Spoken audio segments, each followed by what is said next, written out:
ଗୋଟିଏ ନଦୀ ଗୋଟିଏ ରାଜ୍ୟ ପାଇଁ ଜୀବନ ବଞ୍ଚାଇବାର ଆଧାର ଆଉ ସର୍ବନାଶର କାରଣ ଏକା ସାଙ୍ଗରେ କେମିତି ହୋଇପାରେ? କଥାଟା ଟିକେ ଓଲଟା ଲାଗୁଛି ନୁହେଁ କି? ହଁ, କିନ୍ତୁ ଆଜି ଆମେ ଯେତେବେଳେ ଓଡ଼ିଶାର ସବୁଠାରୁ ବଡ଼ ନଦୀ ମହାନଦୀ ବିଷୟରେ କଥା ହେବା, ସେତେବେଳେ ବୋଧହୁଏ ଏହି ପ୍ରଶ୍ନର ଉତ୍ତର ଆମକୁ ମିଳିଯିବ। ଆଉ ଆଜି ଆମେ ଯେଉଁ ଲେଖାକୁ ଆଧାର କରି କଥା ହେଉଛି, the lifeline of Odisha, the Mahanadi river system, ସେଥିରେ ଏହି କଥାକୁ ବହୁତ ଭଲ ଭାବରେ ବୁଝାଯାଇଛି। ତାହେଲେ ଆଜି ଆମର ଉଦ୍ଦେଶ୍ୟ କେବଳ ମହାନଦୀ କେଉଁଠୁ ବାହାରିଲା ଆଉ କେଉଁଠି ମିଶିଲା ସେତିକି ଜାଣିବା ନୁହେଁ। ନା, ଆଦୌ ନୁହେଁ। ଆମର ଲକ୍ଷ୍ୟ ହେଉଛି ଏହାର ଚରିତ୍ରକୁ ବୁଝିବା, ମାନେ ଏହାର ଉତ୍ପତ୍ତିଠାରୁ ଆରମ୍ଭ କରି ସେହି ଜଟିଳ ବଦ୍ୱୀପ ପର୍ଯ୍ୟନ୍ତ ଏହା କେମିତି ଓଡ଼ିଶାକୁ ଗଢ଼ିଛି। ବହୁତ ବଢ଼ିଆ। ତେବେ ଚାଲନ୍ତୁ ଏକଦମ ମୂଳରୁ ଆରମ୍ଭ କରିବା। ମହାନଦୀ ନାଁରୁ ହିଁ ଜଣାପଡ଼ୁଛି ଏହା ଏକ ମହାନ ନଦୀ, କିନ୍ତୁ ଏହାର ବିଶାଳତାକୁ ଟିକେ ସହଜରେ କେମିତି ବୁଝିବା? ହଁ, ନିଶ୍ଚୟ। ଚାଲନ୍ତୁ କିଛି ସଂଖ୍ୟା ଦେଖିବା। ଏହାର ମୋଟ ଲମ୍ବ ପ୍ରାୟ 858 କିଲୋମିଟର। 858 କିଲୋମିଟର, ମାନେ ପୁରୀରୁ କଲକାତା ଯାଇ ଫେରିବାଠାରୁ ବି ବେଶୀ। ଏକଦମ।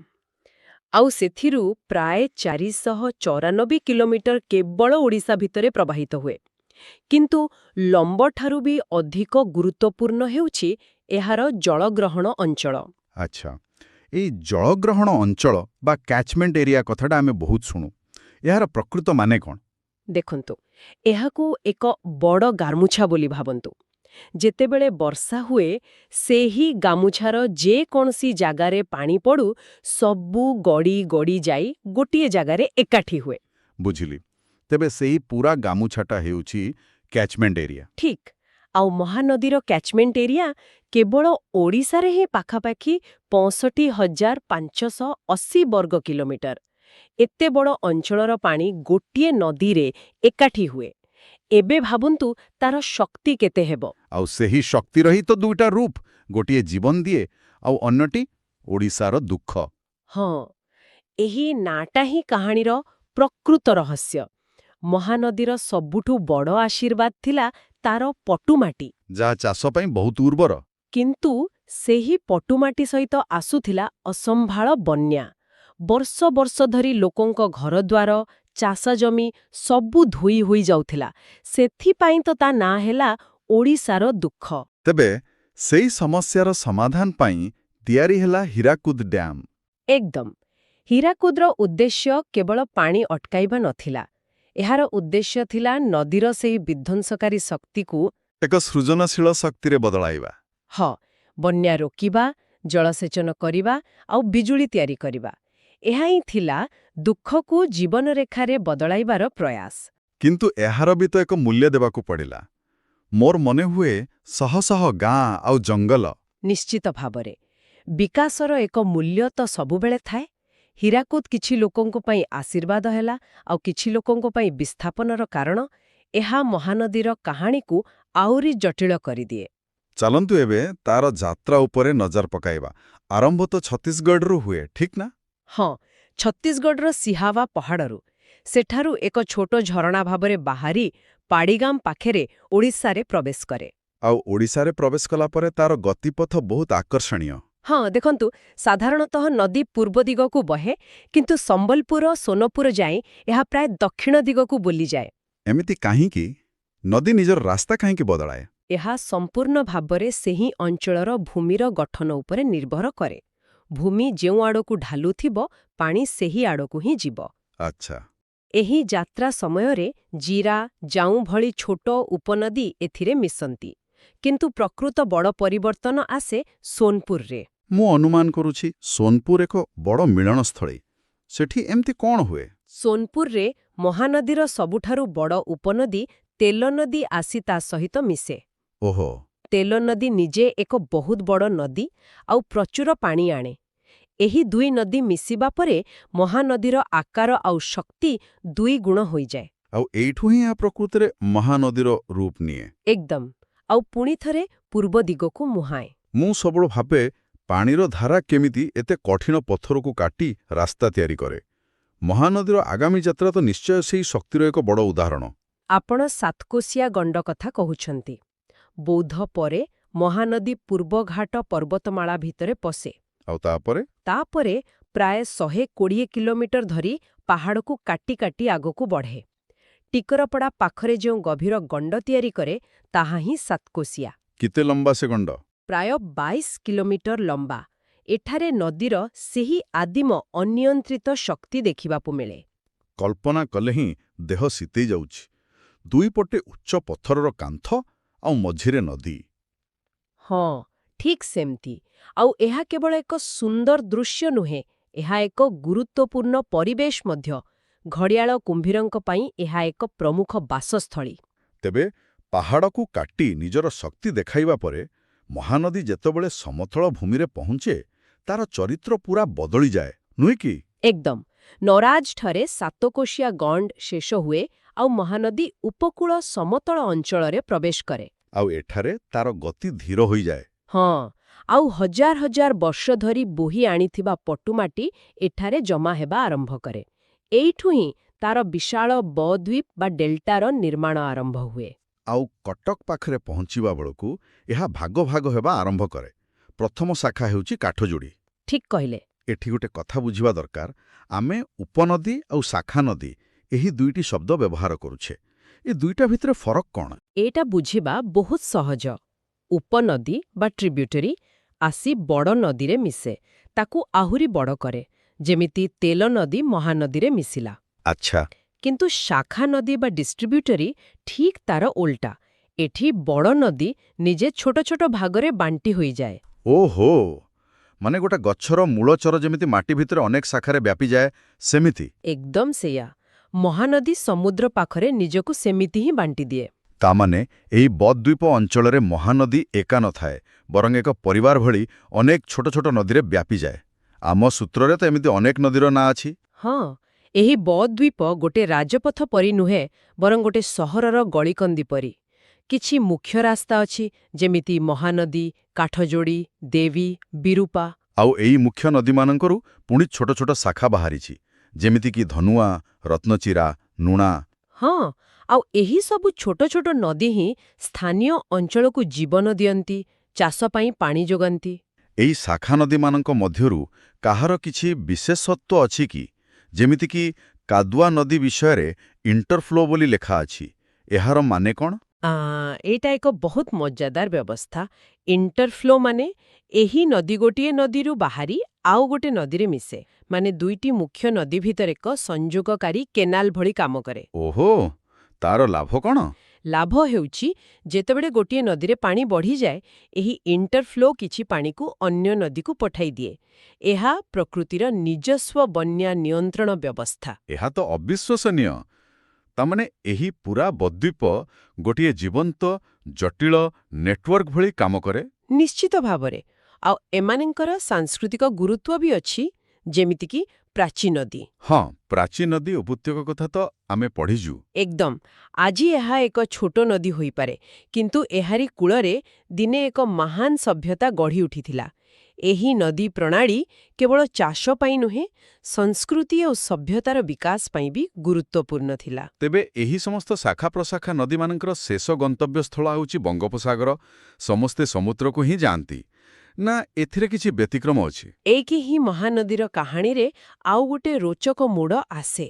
ଅଧିକାଂଶ ନଦୀ ସିଧା ବଙ୍ଗୋପସାଗରରେ ମିଶନ୍ତି, କିନ୍ତୁ ଦୁଇଟି ପ୍ରମୁଖ ନଦୀ, ଦୟା ଓ ଭାର୍ଗବୀ, ସେମାନେ ନିଜର ରାସ୍ତା ବଦଳାଇ ଦିଅନ୍ତି। ମୁଁ ଜାଣେ ଆପଣ କ'ଣ କହିବାକୁ ଯାଉଛନ୍ତି। ସେମାନେ ବଙ୍ଗୋପସାଗରରେ ନ ମିଶି ଚିଲିକାରେ ମିଶନ୍ତି। ଏକଦମ।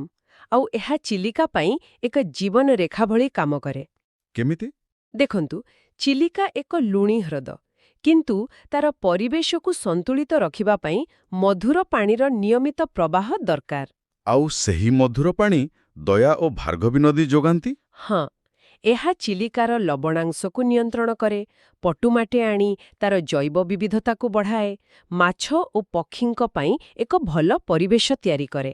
ତାମାନେ ମହାନଦୀ ପ୍ରଣାଳୀ କେବଳ ଉପକୂଳର ଚାଷ ଜମିକୁ ଜନ୍ମ ଦେଇନାହିଁ, ବରଂ ଚିଲିକା ଭଳି ଏକ ସ୍ୱତନ୍ତ୍ର ପରିବେଶକୁ ମଧ୍ୟ ବଞ୍ଚାଇ ରଖିଛି। ହଁ, ଏହା ଦର୍ଶାଏ ଯେ ଗୋଟିଏ ବଡ଼ ନଦୀ ପ୍ରଣାଳୀର ପ୍ରଭାବ କେତେ ବ୍ୟାପକ ହୋଇପାରେ। ତେବେ ଆଜି ଆମେ ମହାନଦୀର ଏକ ଅବିଶ୍ୱାସନୀୟ ଯାତ୍ରା ଦେଖିଲେ। ଛତିଶଗଡ଼ର ଏକ ଛୋଟ ଝରଣାରୁ ଆରମ୍ଭ, ହୀରାକୁଦରେ ମଣିଷ ଦ୍ୱାରା ନିୟନ୍ତ୍ରିତ ହେବା, ସାତକୋଶିଆର ଗଭୀର ଗଣ୍ଡରେ ନିଜର ଆଦିମ ଶକ୍ତି ଦେଖାଇବା, ଆଉ ଶେଷରେ ଉପକୂଳରେ ଶାନ୍ତା ହୋଇ ଶହ ଶହ ଶାଖାରେ ବିଭକ୍ତ ହୋଇ ଏକ ବିଶାଳ ଗଦ୍ୱୀପ ସୃଷ୍ଟି କରିବା। ଯଦି ଆମେ ଏବେ ଆମର ସେହି ପ୍ରଥମ ପ୍ରଶ୍ନକୁ ଫେରିବା, ତେବେ ଉତ୍ତର ସ୍ପଷ୍ଟ ହୋଇଯାଉଛି। ମହାନଦୀ କାହିଁକି ଏକା ସାଙ୍ଗରେ ଜୀବନରେଖା ଆଉ ଦୁଃଖର ପ୍ରତୀକ? ତାର ଶକ୍ତି ହିଁ ତାର ପରିଚୟ। ଏକଦମ୍। ଯେତେବେଳେ ସେହି ଶକ୍ତି ଅନିୟନ୍ତ୍ରିତ, ତାହା ଦୁଃଖ, ଆଉ ଯେତେବେଳେ ତାକୁ ନିୟନ୍ତ୍ରଣ କରି ସୃଜନଶୀଳ କାମରେ ଲଗାଯାଏ, ତାହା ଜୀବନରେଖା। ଶେଷରେ ଆମ ଶ୍ରୋତାମାନଙ୍କ ପାଇଁ ଗୋଟିଏ ଚିନ୍ତନୀୟ ପ୍ରଶ୍ନ ଛାଡ଼ିଯାଉଛି। ଆମେ ଦେଖିଲେ କେମିତି ମହାନଦୀର ଏକ ଅଂଶ ଚିଲିକାକୁ ପୋଷଣ ଦିଏ, କିନ୍ତୁ ଆଜିର ଦିନରେ ମଣିଷର କାର୍ଯ୍ୟକଳାପ ଯେମିତି ଡ୍ୟାମ୍, ପ୍ରଦୂଷଣ, ବାଲି ଉଠାଣ ଏସବୁ ପ୍ରାକୃତିକ ପ୍ରବାହକୁ ବଦଳାଉଛି। ହଁ, ଏକ ବଡ଼ ଚିନ୍ତାର ବିଷୟ। ତେବେ ଭବିଷ୍ୟତରେ ମହାନଦୀ ଓ ଚିଲିକାର ଏହି ପ୍ରାଚୀନ ସମ୍ପର୍କ କ'ଣ ବଦଳି ଯାଇପାରେ? ଆଉ ଯଦି ଏହି ସମ୍ପର୍କ ଦୁର୍ବଳ ହୁଏ, ତେବେ ଚିଲିକା ଭଳି ଏକ ବିଶ୍ୱ ଐତିହ୍ୟର ଭବିଷ୍ୟତ କ'ଣ ହେବ? ଏହା ଆମକୁ ପ୍ରକୃତି ସହ ମଣିଷର ସମ୍ପର୍କ ବିଷୟରେ କ'ଣ ଚିନ୍ତା କରିବାକୁ ବାଧ୍ୟ କରୁଛି? ଆମେ ସବୁବେଳେ ଶୁଣୁ ଯେ ବ୍ରାହ୍ମଣୀ ହେଉଛି ଓଡ଼ିଶାର ଜୀବନରେଖା। ହଁ, ଏଇ କଥାଟା ବହୁତ ପ୍ରଚଳିତ। କିନ୍ତୁ ଏହାର ପ୍ରକୃତ ଅର୍ଥ କ'ଣ? ମାନେ ଏଇଟା କ'ଣ ଖାଲି ଗୋଟେ ସୁନ୍ଦର ଶବ୍ଦ, ନା ଏହା ପଛରେ ସତରେ କିଛି ଗଭୀର କାରଣ ଅଛି? ନାଇଁ, ନିଶ୍ଚିତ ଭାବରେ ଅଛି। କାରଣ କୌଣସି ନଦୀ, ଆଉ ଖାସ୍ କରି ବ୍ରାହ୍ମଣୀ ଭଳି ନଦୀ, କେବେ ବି ଖାଲି ମାনଚିତ୍ର ଉପରେ ଗୋଟେ ଗାର ନୁହେଁ। ଠିକ୍। ଏହା ଗୋଟେ ପୁରା ଜୀବନ୍ତ ତନ୍ତ୍ର। ଲକ୍ଷ ଲକ୍ଷ ଲୋକଙ୍କ ଜୀବନ, ଜୀବିକା ସବୁକିଛି ଏହା ସହ ଯୋଡ଼ି ହୋଇ ରହିଛି। ଆଉ ବ୍ରାହ୍ମଣୀ, ଯାହା ଓଡ଼ିଶାର ଦ୍ୱିତୀୟ ବଡ଼ ନଦୀ, ତାର କାହାଣୀ ବହୁତ ଆକର୍ଷଣୀୟ। ଆଚ୍ଛା, ତାହେଲେ ଚାଲନ୍ତୁ ଏକଦମ ଆରମ୍ଭରୁ ହିଁ ଆରମ୍ଭ କରିବା। ଏତେ ବଡ଼ ନଦୀର ଆରମ୍ଭ ପ୍ରକୃତରେ କେଉଁଠୁ ହୁଏ? ଏଇଟା ହିଁ ସବୁଠୁ ମଜାଦାର କଥା। ଏହାର ଆରମ୍ଭ କୌଣସି ଗୋଟିଏ ସ୍ଥାନରୁ ହୁଏନି। ମାନେ? ବ୍ରାହ୍ମଣୀ ଏକ ମିଳନରୁ ସୃଷ୍ଟି। କଳ୍ପନା କରନ୍ତୁ, ଝାଡ଼ଖଣ୍ଡର ଛୋଟାନାଗପୁର ମାଳଭୂମିରୁ ଦୁଇଟି ନଦୀ ଆସୁଛନ୍ତି। ଓକେ। ଗୋଟିଏ ହେଲା ଶଙ୍ଖ, ଆଉ ଅନ୍ୟଟି କୋଏଲ। ଏହି ଦୁଇଟି ନଦୀ ରାଉରକେଲା ପାଖରେ ବେଦବ୍ୟାସରେ ଏକାଠି ହୁଅନ୍ତି। ବେଦବ୍ୟାସରେ? ହଁ, ଆଉ ସେହି ମହାମିଳନରୁ ଯେଉଁ ନୂଆ ବିଶାଳ ନଦୀର ଧାରା ବାହାରେ, ତାହା ହିଁ ହେଉଛି ବ୍ରାହ୍ମଣୀ। ତେଣୁ ଏହାର ଉତ୍ପତ୍ତି ହିଁ ଏକ ସଙ୍ଗମ। ବାଃ, ମାନେ ଏହାର ଜନ୍ମରୁ ହିଁ ଏହା ଦୁଇଟି ନଦୀର ଶକ୍ତି ନେଇ ଆଗକୁ ବଢ଼େ। କିନ୍ତୁ ଏଠି ଗୋଟେ କଥା ମୋତେ ଟିକେ ଦ୍ୱନ୍ଦ୍ୱରେ ପକଉଛି। କୁହନ୍ତୁ। ଆମ ତଥ୍ୟରେ ଲେଖା ଅଛି ଯେ ଶଙ୍ଖ ନଦୀ ଏହାର ଏକ ମୁଖ୍ୟ ଉପନଦୀ। ତେବେ ଯିଏ ନଦୀକୁ ତିଆରି କରୁଛି, ସେ ପୁଣି ତାର ଉପନଦୀ କେମିତି ହେବ? ହଁ, ଏଇଟା ଏକ ବହୁତ ଭଲ ପ୍ରଶ୍ନ, ଆଉ ଏହି ଦ୍ୱନ୍ଦ୍ୱ ସାଧାରଣତଃ ଆସେ। ହଁ। ଏହାକୁ ଏମିତି ଭାବନ୍ତୁ, ଯେମିତି ଦୁଇଟା କମ୍ପାନୀ ମିଶିକି ଗୋଟେ ନୂଆ ବଡ଼ କମ୍ପାନୀ ତିଆରି କଲେ। ଆଚ୍ଛା। ତେବେ ଶଙ୍ଖ କମ୍ପାନୀଟି ନୂଆ କମ୍ପାନୀ ବ୍ରାହ୍ମଣୀର ଜଣେ ସହପ୍ରତିଷ୍ଠାତା। କିନ୍ତୁ ନୂଆ କମ୍ପାନୀ ଦୃଷ୍ଟିରୁ ଦେଖିଲେ ଶଙ୍ଖରୁ ଆସୁଥିବା ସମ୍ବଳ ଏବେ ବି ନୂଆ କମ୍ପାନୀର ଶକ୍ତିର ଏକ ମୁଖ୍ୟ ଉତ୍ସ ବା ଏକ ସହାୟକ। ବୁଝିଗଲି। ତେବେ ଭୌଗୋଳିକ ଭାବେ ଏହା ଡାହାଣ ପଟୁ ଆସି ମିଶୁଥିବାରୁ ଏହାକୁ ଡାହାଣ ପାର୍ଶ୍ୱ ଉପନଦୀ କୁହାଯାଏ। ଏକଦମ ଠିକ୍ ସେଇଆ। ଏଇଟା ହେଲା ବୈଷୟିକ କଥା, କିନ୍ତୁ ସ୍ଥାନୀୟ ଲୋକଙ୍କ ପାଇଁ ଏହାର ଏକ ଗଭୀର ଆଧ୍ୟାତ୍ମିକ ମହତ୍ତ୍ୱ ରହିଛି। ହଁ, ବେଦବ୍ୟାସ ତ ଏକ ତୀର୍ଥସ୍ଥଳୀ। ନିଶ୍ଚିତ ଭାବରେ ସେମାନଙ୍କ ପାଇଁ ଏହା ଏକ ପବିତ୍ର ସଙ୍ଗମ। ଠିକ୍। ତେବେ ଦୁଇଟି ନଦୀର ଶକ୍ତି ନେଇ ଜନ୍ମ ହୋଇଥିବା ଏହି ନଦୀର ଆକାର ତ ନିଶ୍ଚୟ ବହୁତ ବିଶାଳ ହୋଇଥିବ। ଏହାର ଯାତ୍ରା କେତେ ଲମ୍ବା? ଏହାର ମୋଟ ଦୈର୍ଘ୍ୟ ହେଉଛି ପ୍ରାୟ 700। ବାପରେ। ହଁ, ଆଉ ସେଥିରୁ ପ୍ରାୟ 480 କିଲୋମିଟର ଏହା ଓଡ଼ିଶା ଭିତରେ ପ୍ରବାହିତ ହୁଏ। ମାନେ ଅଧାରୁ ବେଶୀ। ହଁ, କିନ୍ତୁ ଖାଲି ଲମ୍ବ ନୁହେଁ। ଏହାର ଜଳଗ୍ରହଣ ଅଞ୍ଚଳ ମାନେ କ୍ୟାଚମେଣ୍ଟ ଏରିଆ ପ୍ରାୟ 39,000 ବର୍ଗ କିଲୋମିଟରରୁ ଅଧିକ। ବହୁତ ବଡ଼ ଅଞ୍ଚଳ। ଏତେ ବଡ଼ ଅଞ୍ଚଳର ବର୍ଷା ପାଣି ଏହି ଗୋଟିଏ ନଦୀ ଦେଇ ଯାଏ। ଏଥିରୁ ହିଁ ଏହାର ବିଶାଳତାର ଅନୁମାନ କରିହେବ। ତେବେ ଏହି 480 କିଲୋମିଟରର ଓଡ଼ିଶା ଯାତ୍ରାରେ ଏହା କେଉଁ କେଉଁ ଜିଲ୍ଲା ଦେଇଯାଏ? ଏହା ସୁନ୍ଦରଗଡ଼ ଜିଲ୍ଲାରୁ ପ୍ରବେଶ କରେ, ତାପରେ ଅନୁଗୁଳ, ଢେଙ୍କାନାଳ, ଯାଜପୁର, କେନ୍ଦ୍ରାପଡ଼ା ଆଉ କଟକ। ଆଉ ଏହାର ଭୂମିକା କ'ଣ ସବୁ ଜିଲ୍ଲାରେ ସମାନ ଥାଏ, ନା ବଦଳିଯାଏ? ନାଇଁ, ଏଇଟା ହିଁ ସବୁଠୁ ଆକର୍ଷଣୀୟ କଥା। ଏହାର ଚରିତ୍ର ବଦଳିଯାଏ। ରାଉରକେଲାରେ ଏହା ଏକ ଶିଳ୍ପ ସହରର ଜୀବନରେଖା। ହଁ। କିନ୍ତୁ ଯେତେବେଳେ ଏହା ଅନୁଗୁଳ, ଢେଙ୍କାନାଳ ଆଡ଼କୁ ଆସେ, ସେଠାରେ ଶିଳ୍ପ, ସହିତ କୃଷିକୁ ବି ସମର୍ଥନ କରେ ଆଉ ତାପରେ ଯାଜପୁର କେନ୍ଦ୍ରାପଡ଼ା ଆଡ଼କୁ ଗଲାବେଳେ ଏହା ଏକଦମ ଶାନ୍ତ ଉର୍ବର ନଦୀ ପାଲଟିଯାଏ। ବୁଝିଲି। ଗୋଟିଏ ନଦୀ, କିନ୍ତୁ ତାର ରୂପ ଅନେକ। ଏକଦମ। ମୁଁ ରେଙ୍ଗାଲି ଗଣ୍ଡ ବିଷୟରେ ପଢ଼ୁଥିଲି। ଏହାର ଗତିପଥରେ ସେହି ସ୍ଥାନର କିଛି ବିଶେଷତ୍ୱ ଅଛି କି? ହଁ, ରେଙ୍ଗାଲି ଏହି ନଦୀର କାହାଣୀରେ ଗୋଟେ ବଡ଼ ମୋଡ଼। ତାଲଚେର ପାଖରେ ନଦୀଟି ପୂର୍ବଘାଟ ପର୍ବତମାଳାର କଠିନ ପଥର ଭିତରେ ଗୋଟିଏ ସଂକୀର୍ଣ୍ଣ ଗଣ୍ଡ ତିଆରି କରେ। ଆଚ୍ଛା। ଭୌଗୋଳିକ ଦୃଷ୍ଟିରୁ ଏହା ଡ୍ୟାମ୍ ତିଆରି ପାଇଁ ସବୁଠୁ ଭଲ ଜାଗା। ଆଉ ସେଇ ପ୍ରାକୃତିକ ସୁବିଧାର ଫାଇଦା ଉଠାଇ ସେଠାରେ ରେଙ୍ଗାଲି ଡ୍ୟାମ୍ ତିଆରି ହୋଇଛି। ଓହୋ, ତେବେ ଏହି ଡ୍ୟାମ୍ ହିଁ ବୋଧେ ବ୍ରାହ୍ମଣୀକୁ ଓଡ଼ିଶାର ଅର୍ଥନୈତିକ ଇଞ୍ଜିନରେ ପରିଣତ କରେ? ଠିକ୍ କହିଲେ। ଏହାକୁ ଆମେ ଦୁଇ ଭାଗରେ ବୁଝିପାରିବା। ପ୍ରଥମତଃ ଜଳବିଦ୍ୟୁତ୍। ହଁ। ଡ୍ୟାମ୍ ଯୋଗୁଁ ଯେଉଁ ବିଜୁଳି ଉତ୍ପାଦନ ହୁଏ ତାହା ଅନୁଗୋଳ ତାଲଚେର ଅଞ୍ଚଳର ବଡ଼ ବଡ଼ କଳକାରଖାନାକୁ ଶକ୍ତି ଯୋଗାଏ। ଆଉ ଦ୍ୱିତୀୟ ଭାଗଟି? ଦ୍ୱିତୀୟ ଭାଗଟି ହେଉଛି ଜଳସେଚନ। ଡ୍ୟାମ୍ରୁ ବାହାରୁଥିବା କ୍ୟାନେଲ ନେଟୱାର୍କ ଢେଙ୍କାନାଳ, ଯାଜପୁର, କେନ୍ଦ୍ରାପଡ଼ାର ଲକ୍ଷ ଲକ୍ଷ ହେକ୍ଟର ଜମିକୁ ପାଣି ଦିଏ। ମାନେ ଯେଉଁ ଚାଷୀମାନେ କେବଳ ବର୍ଷାକୁ ଚାହିଁ ବସୁଥିଲେ। ହଁ, ସେମାନେ ଏବେ ବର୍ଷକୁ 2-3 ଥର ଫସଲ କରିପାରୁଛନ୍ତି। ଏହା ସେ ଅଞ୍ଚଳର କୃଷି ଅର୍ଥନୀତିକୁ ପୁରା ବଦଳାଇ ଦେଇଛି। ବାଃ, ଏହି ଚିତ୍ରଟି ବହୁତ ପ୍ରଭାବଶାଳୀ ଲାଗୁଛି। ଗୋଟିଏ ପଟେ ଶିଳ୍ପ, ଅନ୍ୟପଟେ କୃଷି। କିନ୍ତୁ କ'ଣ ଏହି କାହାଣୀର କେବଳ ଉଜ୍ଜ୍ୱଳ ଦିଗଟି ହିଁ ଅଛି?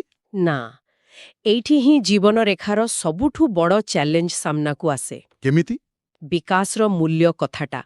ତାଲଚେର ଅନୁଗୁଳ ଅଞ୍ଚଳରେ ଥିବା ତାପଜ ବିଦ୍ୟୁତ୍ କେନ୍ଦ୍ର ଆଉ ଅନ୍ୟ କାରଖାନାରୁ ବାହାରୁଥିବା ବର୍ଜ୍ୟବସ୍ତୁ, ଆଉ ପାଉଁଛ? ହଁ, ଫ୍ଲାଇ ଆଶ୍, ସେସବୁ ସିଧାସଳଖ ନଦୀରେ ମିଶେ। ଫଳରେ ଯେଉଁ ନଦୀ ଉପର ମୁଣ୍ଡରେ ଏତେ ପବିତ୍ର, ତଳମୁଣ୍ଡକୁ ଆସିଲା ବେଳକୁ ତାର ପାଣି ବିଷାକ୍ତ ହୋଇଯାଏ। ତେବେ ଏହା ଏକ ପ୍ରକାରର ବିରୋଧାଭାସ, ଗୋଟେ ପାରାଡକ୍ସ। ଯେଉଁ ଶିଳ୍ପକୁ ନଦୀ ଜୀବନ ଦେଉଛି, ସେହି ଶିଳ୍ପ ପୁଣି ନଦୀକୁ ମୃତ୍ୟୁ ଆଡ଼କୁ ଠେଲି ଦେଉଛି। ଏକଦମ। ଏହା ଛଡ଼ା ଆଉ ଏକ ବଡ଼ ସମସ୍ୟା ହେଉଛି ବେଆଇନ ବାଲି ଉତ୍ତୋଳନ। ଓହୋ। ଅତ୍ୟଧିକ ବାଲି ଉଠାଯିବା ଦ୍ୱାରା ନଦୀର ପ୍ରାକୃତିକ ଗତିପଥ ବଦଳୁଛି, ପାଣି ଧାରଣ କ୍ଷମତା କମୁଛି। ଜୀବନରେଖା ଉପରେ ଚାପ ବହୁତ ବଢ଼ିଯାଉଲାନି। ଆମେ ନଦୀର ଶକ୍ତି, ତାର ଅର୍ଥନୈତିକ ଭୂମିକା ଆଉ ଚାପ ବିଷୟରେ କଥା ହେଲେ, କିନ୍ତୁ ଆପଣ ଆରମ୍ଭରେ କହିଥିଲେ ଯେ ଏହା ଏକ ମୌସୁମୀ ପୁଷ୍ଟ ନଦୀ। ହଁ। ତେବେ ବର୍ଷା ଦିନ ଏହାର ଆଉ ଏକ ରୂପ ଦେଖିବାକୁ ମିଳୁଥିବ ନିଶ୍ଚୟ। ବନ୍ୟା ପରିସ୍ଥିତି କଥା କ'ଣ? ନିଶ୍ଚୟ। ବ୍ରାହ୍ମଣୀର ଗୋଟିଏ ଶାନ୍ତ ରୂପ ଅଛି ତ ଆଉ ଗୋଟିଏ ରୁଦ୍ର ରୂପ। ମୌସୁମୀ ସମୟରେ ଯେତେବେଳେ ପ୍ରବଳ ବର୍ଷା ହୁଏ, ପୁରା ଜଳଗ୍ରହଣ ଅଞ୍ଚଳରେ। ହଁ, ସେତେବେଳେ ନଦୀରେ ପ୍ରଚୁର ପାଣି ଆସେ। ରେଙ୍ଗାଲି ଡ୍ୟାମ୍ କିଛିଟା ନିୟନ୍ତ୍ରଣ କରେ, କିନ୍ତୁ ତଳମୁଣ୍ଡରେ, ଖାସ୍ କରି ଯାଜପୁର ଆଉ କେନ୍ଦ୍ରାପଡ଼ାରେ ଏହା ବନ୍ୟାର କାରଣ ହୁଏ। ଆଚ୍ଛା। ଏଠାରେ ଏହା ବୈତରଣୀ ନଦୀ ସହିତ ମିଶିଯାଏ।